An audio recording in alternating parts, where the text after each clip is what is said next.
Dear friends, disciples, and devotees. Today, during this coronavirus time, I'm going to share with you some words of the Divine Mother, written in 1958. It is a long passage, but I'm just doing one section of it today. The human problem. Mother says, it is obvious that what especially characterizes man is this mental capacity of watching himself live. The animal lives spontaneously, automatically, and if it watches itself live, it must be to a very minute and insignificant degree. And that is why it is peaceful and does not worry. Even if an animal is suffering because of an accident or an illness, this suffering is reduced to a minimum by the fact that it does not observe it, does not project it in its consciousness and into the future, does not imagine things about its illness or accident. With man, there has begun this perpetual worrying about what is going to happen.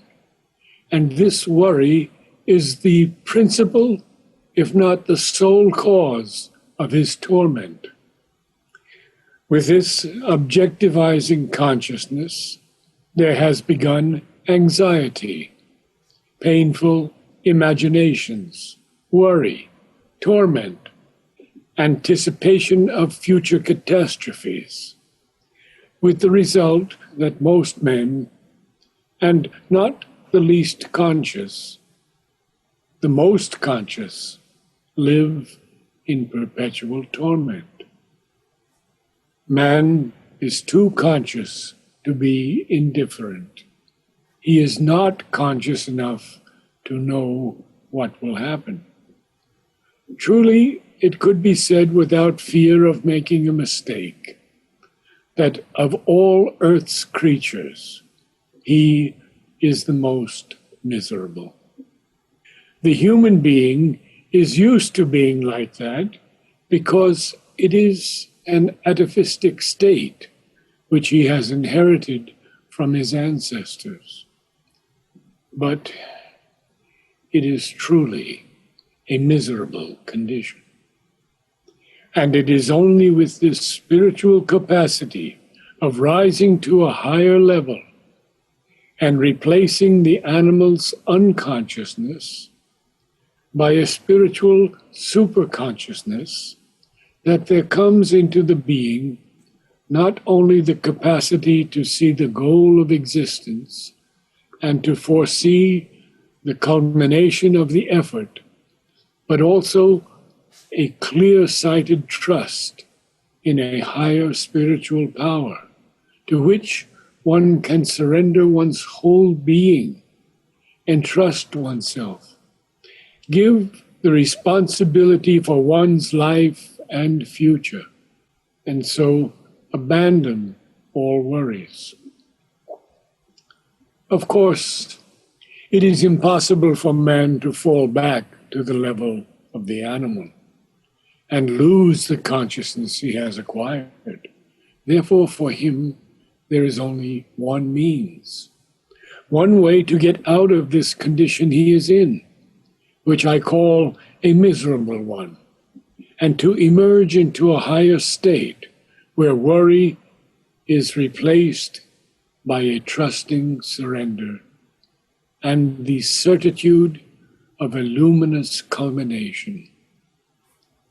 This way is to change the consciousness. Truly speaking, there is no condition more miserable than being responsible for an existence to which one doesn't have the key. That is, of which one doesn't have the threads that can guide and solve the problems. The animal sets itself no problems. It just lives. Its instinct drives it. It relies on a collective consciousness which has an innate knowledge and is higher than itself, but it is automatic, spontaneous. It has no need to will something and make an effort to bring it about. It is quite naturally like that. And as it is not responsible for its life, it does not worry. With man is born the sense of having to depend on himself. And as he does not have the necessary knowledge, the result is a perpetual torment. This torment can come to an end only with the total surrender to a higher consciousness than his own, to which he can totally entrust himself, hand over his worries, and leave the care of guiding his life and organizing everything. How can a problem be solved when one doesn't have the necessary knowledge? And the unfortunate thing is that man believes that he has to resolve all the problems of his life, and he does not have the knowledge needed to do it. That is the source, the origin of all his troubles, that perpetual question, what should I do? Which is followed by another one still more acute. What is going to happen? And at the same time, more or less, the inability to answer. That is why all spiritual disciplines begin with the necessity of surrendering all responsibility and relying on a higher principle. Otherwise, peace is impossible. And yet, consciousness has been given to man so that he can progress, can discover what he doesn't know, develop into what he has not yet become. And so it may be said that there is a higher state than that of an immobile and static peace. It is a trust, total enough for one to keep the will to progress, to preserve the effort for progress, while ridding it of all anxiety, all care for results and consequences. This is one step ahead of the methods which may be called quietist, which are founded on the rejection of all activity and a plunging into an immobility and inner silence, which forsake all life because it has been suddenly felt that without peace, one can't have any inner realization. And quite naturally, one thought that one couldn't have peace so long as one was living in outer conditions, in the state of anxiety in which problems are set and cannot be solved, for one does not have the knowledge to do so. The next step is to face the problem, but with the calm and certitude of an absolute trust in the supreme power, which knows and can make you act. And then, instead of abandoning action, one can act in a higher peace that is strong and dynamic. This is what could be called a new aspect of the divine intervention in life, a new form of intervention of the divine forces in existence. a new aspect of spiritual realization. I have seen pet animals which truly had a sort of inner need to become something other than what they were. I knew dogs which were like that, cats, horses, and even birds like that. The outer form was inevitably what it was, but there was something living and perceptible in the animal which was making an obvious effort to achieve another expression, another form. And every man who has gone beyond the stage of the animal man and become the human man truly has what I might call an incorrigible need to be something other than this thoroughly unsatisfactory semi-animal. Unsatisfactory in its expression, its means of expression, and its means of life.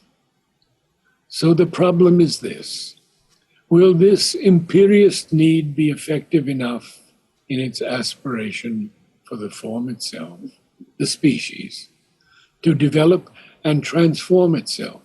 Or will it be only this thing, this imperishable consciousness in the being, which will leave this form when it perishes to enter into a higher form which, besides, as far as we can see now, does not yet exist? And the problem before us is, how will this higher form be created? If we consider the problem, it becomes very interesting. Is it by some process which we have to imagine that this form will gradually transform itself in order to create a new one? Or is it by some other means, a means still unknown to us, that this new form will appear in the world? That is, will there be a continuity, or will there be a sudden appearance of something new? Will there be a progressive transition between what we now are and what our inner spirit aspires to be? Or will there be a break? That is, shall we be obliged to drop this present human form and wait for the appearance of a new form? An appearance, the process of which we do not foresee, and which will have no relation with what we are now.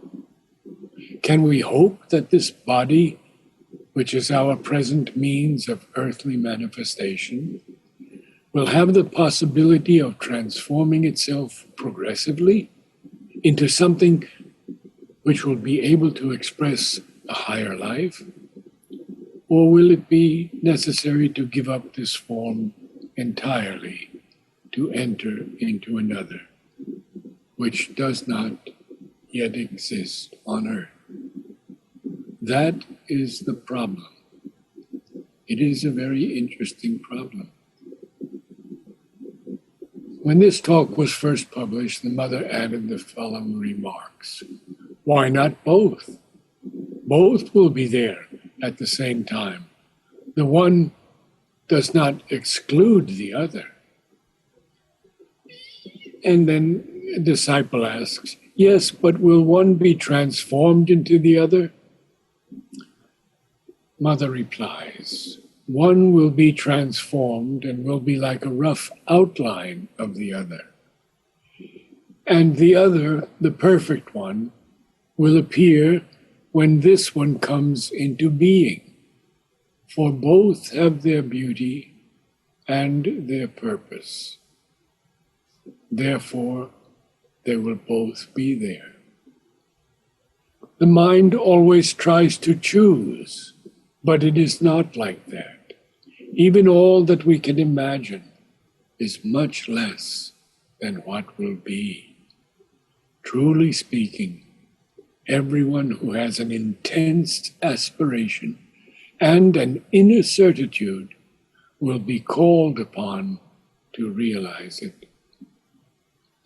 Everywhere, in all the fields, always, eternally, everything will be possible.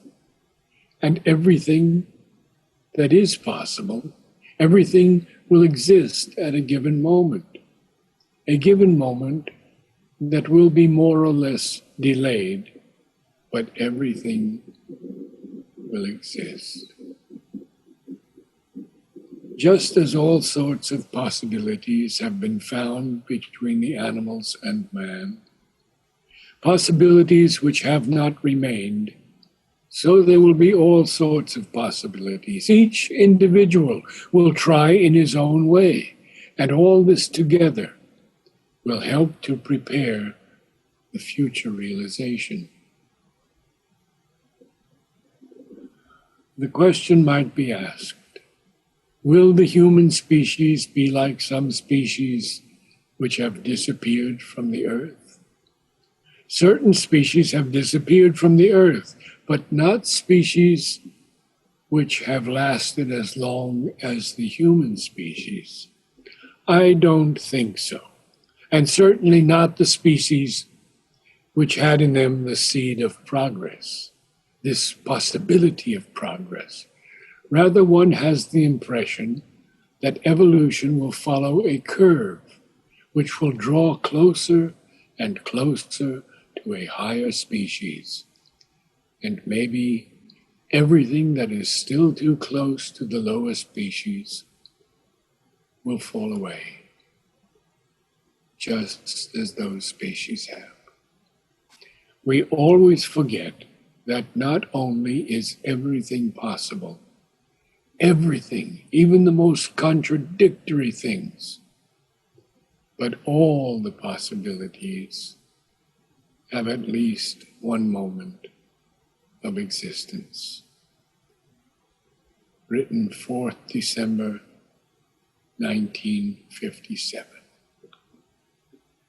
Namaste all. And thank you.